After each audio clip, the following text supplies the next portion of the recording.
As a funded graduate student, how do you reduce your income tax due? Table stakes. We're going to report all of our income appropriately.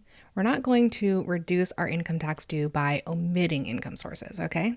Even if you didn't receive a tax form or received a weird tax form related to a particular source of income, you still need to include it in your potentially taxable income. The two main ways anyone lowers their income tax liability are to take a deduction to reduce their taxable income or to take a credit to reduce their calculated tax liability.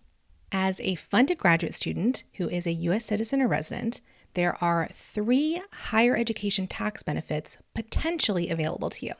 The main higher education tax benefit that funded graduate students use is called tax-free scholarships and fellowships, and it functions very similarly to a deduction.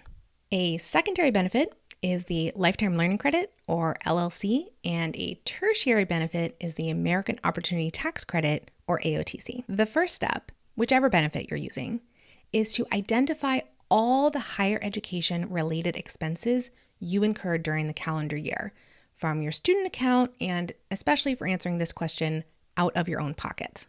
Anything conceivable as an education expense should go on that initial list, from student fees to your health, dental, vision insurance premium, to textbooks, to your personal computer. The second step is to figure out whether any of these education expenses are so-called qualified education expenses. If they are, you can use them to reduce your taxable income or reduce your tax liability.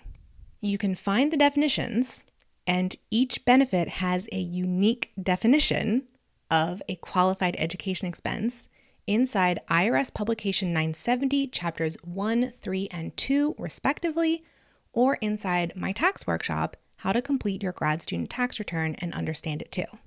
But the point is that the more qualified education expenses that you can identify that you incurred, the lower you can push your tax liability.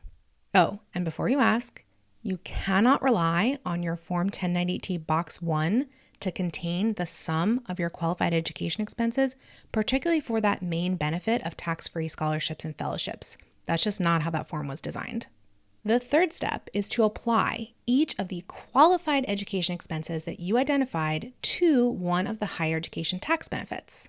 In the case of tax-free scholarships and fellowships, that involves doing some arithmetic off to the side of your tax return and reporting the net result on your tax return.